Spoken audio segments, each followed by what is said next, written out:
I think it's been, it's been a long time coming. Like, 20 years of work, and they finally got a shot. The right hoodie, the right jacket or whatever, the headphones. Do you find yourself fighting like things like that are basic, like quote unquote, like famous person in a band type person necessity, like styling? I love that you're leading. You know, I don't know you well, but we know each other just enough that you know that how ridiculous that is.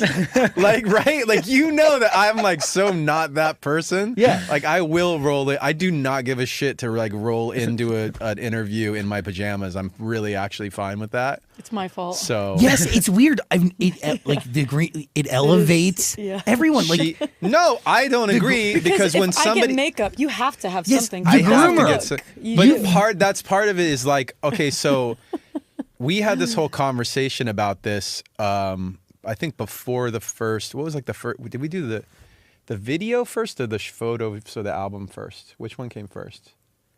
Was it Emptiness Machine or was it the photo shoot? The photo shoot. And they talked about, oh yeah, you're gonna, this is kind of the setup of what we're gonna look like, and we've worked with James, mentioned a million times.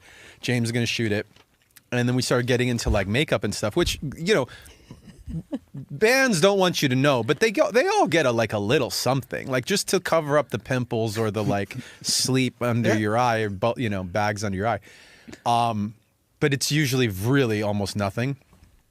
And so I was saying to M, like, we need like proper hair and makeup now. Like, how long do you take to do hair and makeup? I don't know what you said. Well, like live, I do my own, obviously, like when we're on the road and stuff. But it's just like times where it's like being filmed. I'm just like, ugh.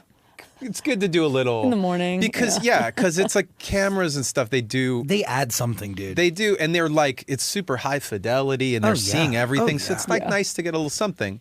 Mm-hmm. I'm speaking for her. Yes, and because for me, I was like, no. Yeah. But now I'm like, oh, she's gonna like look great. She's gonna have like proper makeup done, and if I'm not, then all of a sudden I look like crazy. Yeah. So everybody's got.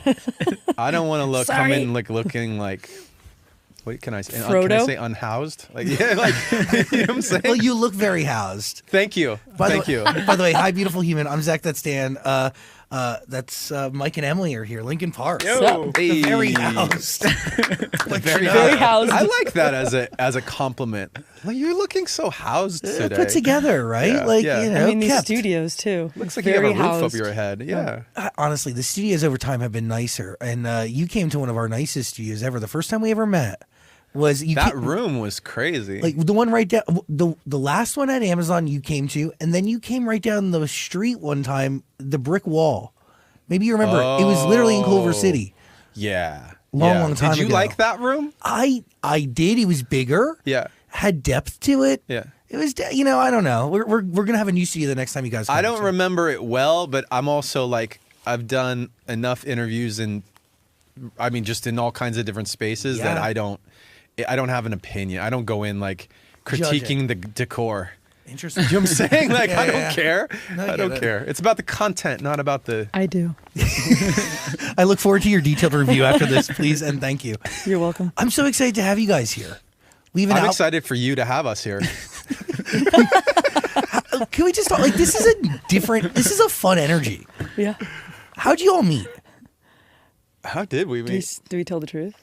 I mean, I think, yeah. Well, I mean, here's my version of it was that I believe it was actually our drummer, Rob, but it could have been somebody else because I think a couple different people said that you should meet Emily, that she's not horrible, and I think you would get along. And it wasn't through, I don't think it was really at the time, I don't think it was through the lens of you should meet her because I think she could be like the singer for Linkin Park. It was more just like, she's cool. She's a great singer. And oh yeah, at the time it was when you reached out, it was around the time of that. Yeah, for the Hollywood Bowl, the benefit show, the celebration of life, the Chester show. And I got a little like I was like, oh, I'd really like to do that, and I was being vocal with friends and stuff, and they're like, why don't you ask? And I was like, oh, right. I mean, but like, okay, they've got everybody. I was like, who the fuck? Why would they want me? But I asked, but it was a little too late. And they got somebody got word of it at some point, but it was just like, yeah, we already have it all. I almost, and when she had, really Emma wanted had to told me do that it. later, and I was like, at first I was like, I don't remember that at all. And then something jogged my memory that we were like literally, it was like the week of or something. Like we were already rehearsing all the songs. So we were just like, we had so much on our plates to like get that show together that we didn't want to mess with what we were working with that, which actually in retrospect was lucky. I think it was lucky that it didn't work out that way, because by not having Emily present in that kind of space, that later when we got together and started making new things and getting to know each other and stuff, I think it was more of a blank slate. Can we talk about the first session? Like, Sure. What was it like when you actually started creating music together? Like, I mean, do you remember the first session? Yeah. Because it started pre-COVID, right? No. Yeah. 2019. I think it was, you reached out because a couple people were like, hey, and you were like, I need to meet her. She's Let's, got hang out. so many friends. She's like a Kevin Bacon. No, what is that? Is that right? 6 degrees? Yeah, it's 6 degrees It's like 3 degrees of Emily Armstrong. To be fair, you are also, I mean, you're on hiatus now, but like, dude, Dead Sarah is incredible. Thank you. And your performance style and like the genre of music, there is alignment here. And also like Absolutely. your presence is, it's really infectious. Thank you. And you've been writing songs since you were 15, right? Or Yeah. 11 or super yeah, young? younger, yeah. But in the band around 15, I think she was 15 and I was like 17 when we started.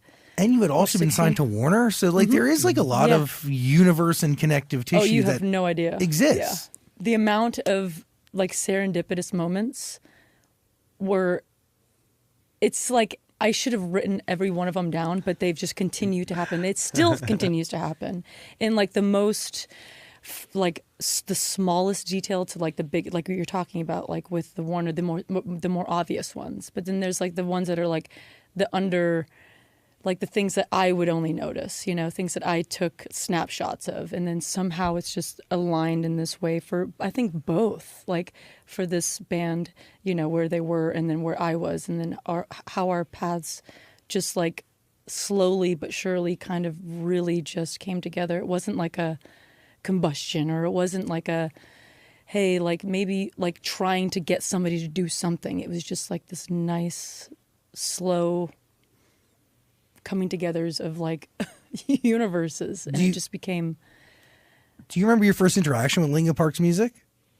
Of course, yeah. I mean, Hybrid Theory, absolutely.